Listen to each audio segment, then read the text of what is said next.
আবু হানিফা রাহিমাহুল্লাহ আহলে সুন্নাত ওয়াল জামাতের ইমাম ছিলেন, এটাই সঠিক কথা। তবে তিনি ভুলের ঊর্ধ্বে ছিলেন না, ভুলের ঊর্ধ্বে তিনি ছিলেন না। তবে তার যে ভুলগুলি সেগুলি প্রায় ফিকহি মাসাইলের ক্ষেত্রে। আহলুর রায় হওয়া মানে আহলে সুন্নাত থেকে বেরিয়ে যাওয়া নয়। আহলুর রায় মানে আকিদা, আকিদা মানহাজ আহলে সুন্নাত, কিন্তু তিনি ফিকহি মাসলা মাসাইলে হাদিস চর্চার চাইতে যুক্তিকে বেশি প্রাধান্য দিয়েছেন। হাদিসের জ্ঞান অর্জনের জন্য তার সফর খুব কম, অন্যান্য মুহাদ্দিসিনদের মতো নয়। তো এইটুকু শুধু তার ত্রুটি। বাকি কথা হলো যে তার আকীদায় সমস্যা ছিল। তিনি কোরআনকে মাখলুক বলেছেন যে কথাগুলি, সেগুলি অতি বাড়াবাড়ি তার সম্পর্কে বা অবিচার করা। তারিখে বাগদাদে যেই কথাগুলি তার সম্পর্কে রয়েছে সেগুলি তিন রকমের রয়েছে। বিভিন্ন উক্তিগুলি তারিখে বাগদাদে নকল করা হয়েছে। তার মধ্যে কিছু কিছু উক্তি রয়েছে যেগুলি আকিদাতে বড় ধরনের ত্রুটি ছিল বলা হয়েছে। কিছুতে আছে যে না, তার আকিদাই ছিল না, কিন্তু তার স্মৃতিশক্তি আর হাদিস সংরক্ষণের ক্ষেত্রে, হাদিস চর্চার ক্ষেত্রে ত্রুটি ছিল, ইত্যাদি এসব। আর কিছু আছে যারা অন্ধ ভক্তি প্রকাশ করেছে। এই তিন রকমের উক্তি বিভিন্ন কিতাবাদি পড়লে পাওয়া যায়। সুতরাং তার মধ্যে আমরা মধ্যম পন্থা অবলম্বন করব। তার সম্পর্কে অধিকাংশ উম্মতের ওলামায়ে কেরাম, হানাফি, শাফি, মালিকি, হাম্বলি, যারা বিজ্ঞ ওলামা, তারা যে কথাটি বলেছেন সেটাই আমি আপনার সামনে পেশ করব। সেটা হচ্ছে ইমাম আবু হানিফা রাহমাতুল্লাহর আকীদায় কোনো ত্রুটি ছিল না, যা দেওবন্দি আর বেরেলভিদের মধ্যে রয়েছে, মোটেই ছিল না। কিন্তু তার ফিকহি মাসলা মাসাইলে বহু হাদিসের বিরোধিতা হয়েছে তার। সেটা বিভিন্ন কারণে হইতে পারে, যে কারণগুলি রফুল মালাম আন আইমাতিল আলাম ইবনে তাইমিয়া রাহিমাহুল্লাহর কিতাবাতিতে সেই কারণগুলি বর্ণনা করা হয়েছে। হাদিস পাননি হয়তো সেই সময়, তার কাছে পৌঁছেনি। হাদিস পৌঁছেছে কিন্তু দুর্বল তরিকে সূত্রে পৌঁছেছে, সহি সূত্রে পৌঁছেনি, কিন্তু পরে দেখা গেছে হাদিসটি সহি।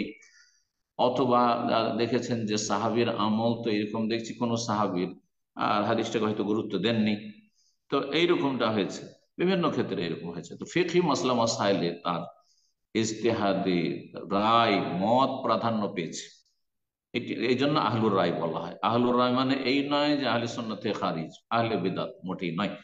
এরকম ভুল প্রাথমিক স্তরের ভাইরা এরকম বুঝবেন না, এবং এত বড় একজন ইমাম সম্পর্কে এইরকম বিরূপ মন্তব্য করবেন না। আর ইমাম আবু হানিফা রাহিমাহুল্লাহ যেসব ত্রুটিগুলো রয়েছে সেগুলো নিয়ে চর্চা করার চাইতে নিজের সংশোধন করা বেশি ভালো। তিনি দুনিয়া থেকে চলে গেছেন। আর তারপরে আমাদেরকে যেটা করতে হবে যে তার দোষ চর্চা করা প্রয়োজন নেই, কারণ সেটা করলে সমাজে আরো বিদ্বেষ আর শত্রুতা ছড়াবে। কিন্তু বর্তমান যুগে যারা ইমাম আবু হানিফার দোহাই দিয়ে শিরক বেদাতে লিপ্ত রয়েছে, মিলাদ কিয়ামে লিপ্ত রয়েছে, মাজার পূজায় লিপ্ত রয়েছে, পীর মরিদের গুমরাহিতে লিপ্ত রয়েছে, সুফি ইজমে, আর এই তাবিজ তোমারে লিপ্ত রয়েছে। ইমাম আবু হানিফা তাবিজ করতেন নাকি? হ্যাঁ, ইমাম আবু হানিফার আকীদায় শিরক ছিল নাকি? ইমাম আবু হানিফা রাহিমাহুল্লাহ কি এই সুফিদের মতো এই ফানায় বিশ্বাসী ছিলেন নাকি? আর হুলুল আর ওয়াহদাতুল ওজুদের কুফরিতে বিশ্বাসী ছিলেন নাকি? তো বর্তমান যুগের দেওবন্দি বেরেলভিদের আকীদা এগুলো সব। তো কথা হচ্ছে আমাদের এই জাতিকে সংশোধন করতে হবে যে তোমাদের সাথে আবু হানিফা রাহিমাহুল্লাহর কোনো সম্পর্ক নাই আসলে, তোমরা শুধু নামে মাত্র তার নামটা ইউজ করছো। তো এটা হচ্ছে উপকারী কাজ। আর ইমাম আবু হানিফা রাহিমাহুল্লাহর ব্যক্তিত্বের উপর আঘাত করা, আক্রমণ করা, এইটা ক্ষতি সাধন করা। এই জন্য বড় বিজ্ঞ একজন আলেম, যিনি আমার ওস্তাদ সৌদি আরবের, তিনি একসময় বলেছেন যে ইমাম আবু হানিফা, শাফি, মালিক, আহমদ, তাদের যে যার যার যার ভুল ত্রুটিগুলো রয়েছে, তো এ কাদ জাওয়াজ আল কান্তারা, এরা পুল পার করে চলে গেছে। এদের সম্পর্কে যদি আপনি বলেন যে এদের আকীদায় সমস্যা ছিল, তাহলে গোটা দুনিয়া কেউ বিশ্বাস করবে না, উল্টো এতে ক্ষতি হবে। কথা বোঝা গেছে? এটা ঠিক ওই রকমই যে ওপর দিকে যদি থুথু ফেলেন তাহলে থুথু আপনার উপর এসে পড়বে।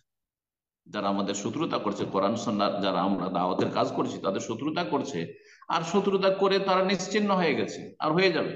ইবনে তাইমিয়া রাহিমাহুল্লাহ শত্রুতা করেছে আর তারপরে সব নিশ্চয় দুনিয়া থেকে বিদায় হয়ে গেছে, চলে গেছে, তাদের নাম নেওয়ার কোনো লোক নেই। কথা বলছেন? তো ইমাম আবু হানিফার সমালোচনা করা এটা হচ্ছে ওপর দিকে থুথু ফেলার মতো, এতে কোনো লাভ নেই। তবে ইমাম আবু হানিফার দোহাই পেড়ে যারা বিদআত এবং শিরকে লিপ্ত রয়েছে তাদের সংশোধনের কাজ করুন, তাদের ইসলার কাজ করুন।